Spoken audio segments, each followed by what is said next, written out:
Why is it so difficult to implement an 8-hour workday?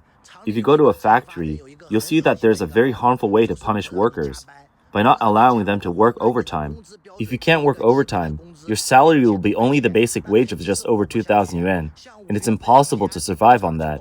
In May, BYD's factory even had a strike, demanding longer working hours. This is because BYD required all employees to work 8 hours a day, 5 days a week, and the workshops implemented this as well. That would cut off the livelihood for most people, so a strike broke out. In other countries, people go on strike to demand shorter working hours and higher wages. In our case, we're demanding longer working hours, hoping that naturally increasing the hours will lead to higher income. What do you think, guys? This person is referring to the strike that occurred in mid-May at BYD Electronics in Wuxi. The event lasted for several days and has recently gained media attention. The strike was triggered by the company's sudden announcement that IDL employees, which are those working in workshop management and technical roles, will be subject to a 5-day, 8-hour work week. Previously, the factory had a 12-hour workday with 1 day off per week. After the change, these workers' incomes were nearly halved. During the strike, one supervisor threatened the protesting workers, saying, "If you continue making trouble, we'll lay all of you off," which led to further conflicts. According to employees, their base salary, working hours, and production quotas had increased, but they were unsure why their take-home pay had decreased. All the while, social insurance and housing fund contributions were rising. Some workers asked why it was just their group that's been denied overtime and expressed that they felt specifically targeted.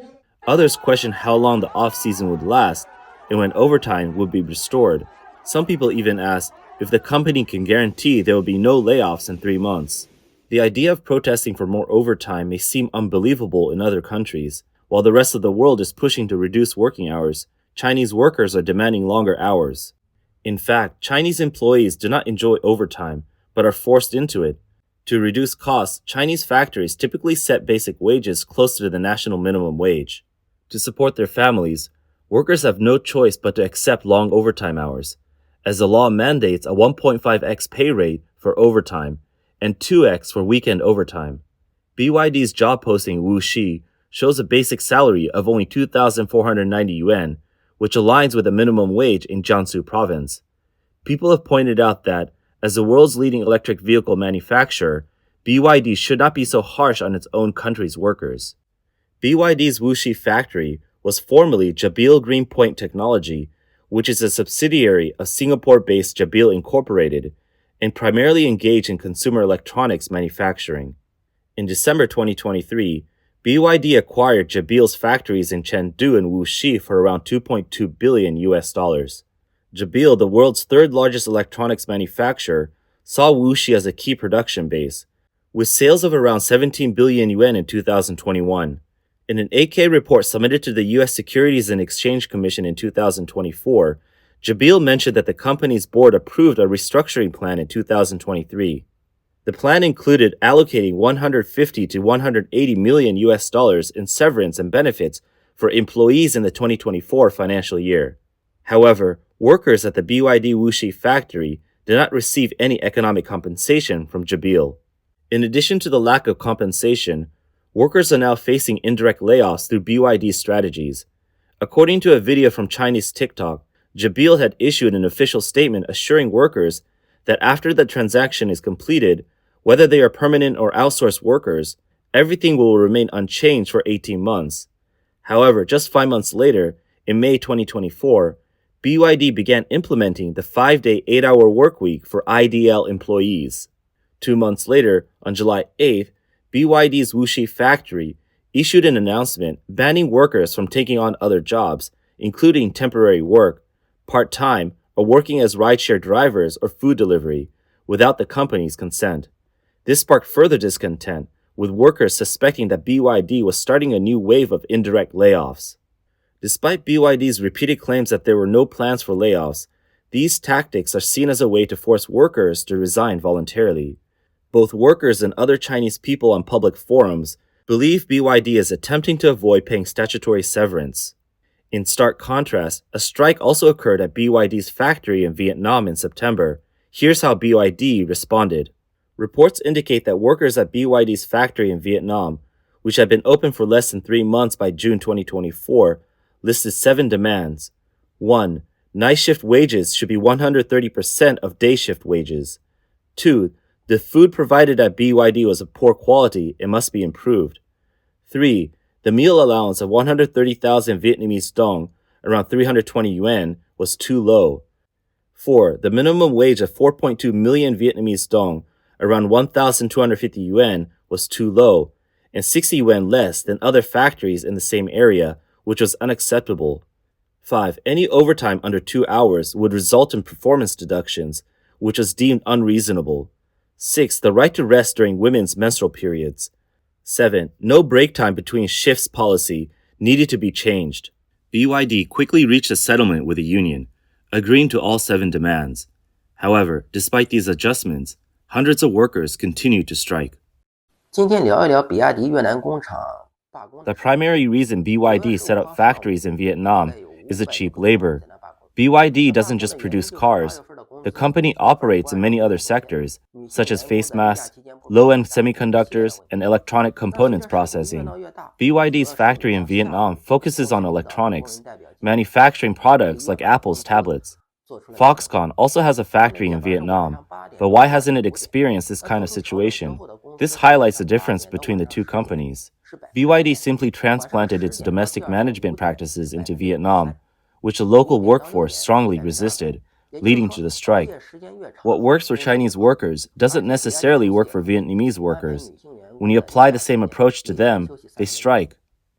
The series of strikes at BYD's factories in both China and Vietnam is just the tip of the iceberg when it comes to BYD's financial crisis. We previously reported that BYD's debt ratio exceeds 70%. According to the latest financial report for Q3 this year, their debt ratio is now 77%, amounting to nearly $850 billion US. Recently, there have been reports that BYD suddenly demanded a 10% price reduction from its suppliers, which triggered a strong backlash. Some suppliers outright rejected BYD's request, accusing the company of violating business ethics and overexploiting them. An email about the cost reduction request was leaked on Chinese online communities on November 26. The email revealed that BYD was requesting its suppliers to reduce product prices by 10% starting from January 1, 2025. In the email, BYD claimed that competition in the EV market would intensify in 2025, leading to a final showdown in elimination rounds. To enhance the competitiveness of its passenger vehicles, BYD stated that they need the entire supply chain to work together and continuously reduce costs. The email directly asked suppliers to identify potential cost-cutting opportunities and report the adjusted prices to BYD by December 15th. One supplier replied by expressing their deep dissatisfaction and condemned BYD's behavior as not only a breach of business ethics, but also an unethical overexploitation of the hard work and resilience of Chinese laborers and domestic suppliers. They added that this model of relentless profit squeezing has trapped domestic suppliers in a vicious cycle of either burn out or starve out, and that such short-sighted actions would ultimately destroy itself and collapse the entire industry chain. Faced with the suppliers' protests, BYD's brand and public relations general manager, Li Yunfei, responded on Weibo, claiming that annual negotiations with suppliers are standard practice in the automotive industry. Based on large-scale procurement, BYD set price reduction targets for suppliers. He claimed that these are not mandatory, and negotiations can move forward at a mutually agreed pace. BYD's response did little to quell the criticism from the industry. Several Chinese media outlets, quoting industry insiders, suggested that amid the economic downturn, profits were already tight. However, BYD, backed by state policy, is using its leverage to engage in a price war and pushing suppliers to the brink. Despite BYD's claim that the price cuts were not mandatory, the majority of suppliers, under government pressure and business dependency, have little choice but to comply.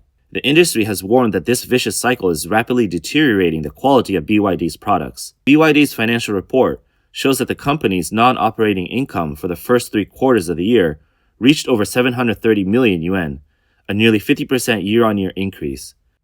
The company attributed this rise to increased compensation from suppliers, which usually stems from issues like product quality problems, delivery delays, or contract violations.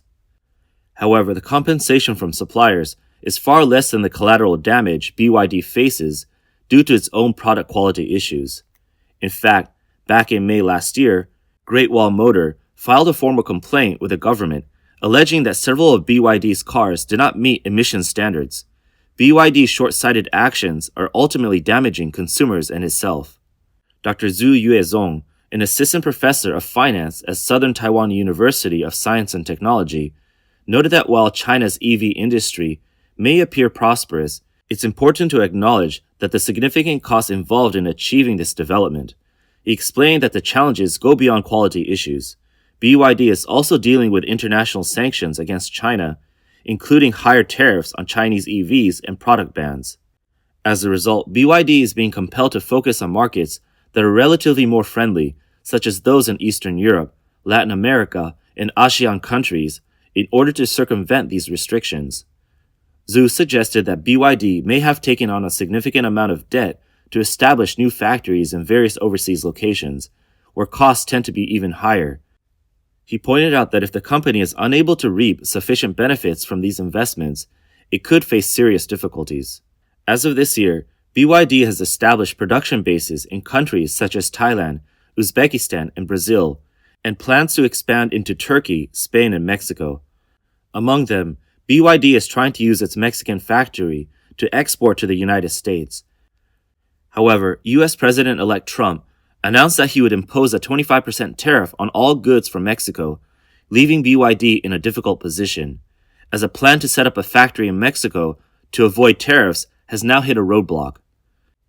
Being China's EV leader, BYD, faced with labor strikes and mounting debt, reflects a broader crisis in the industry. Over the past decade, local Chinese governments have been racing to grab a slice of the EV pie, offering financial, land, and tax support to local automakers. However, the EV sector has become increasingly intensified with a constant price war. A large number of newly established car makers have gone bankrupt, resulting in wasted capacity and massive unfinished investments amounting to hundreds of billions of yuan. Between 2014 and 2019, over 60 new car makers entered the market, but now only 8 remain, with 2 of them almost disappearing from the market and one mired in wage arrears and losses. According to a report from Chinese media Yi Chai on November 4th, statistics show that over the past decade, the production capacity planned by 23 new car makers in China reached nearly 14 million vehicles, with a total investment of 685 billion yuan. Of those, 10 million vehicles are from companies that have already ceased operations, with a total planned investment of 607 billion yuan.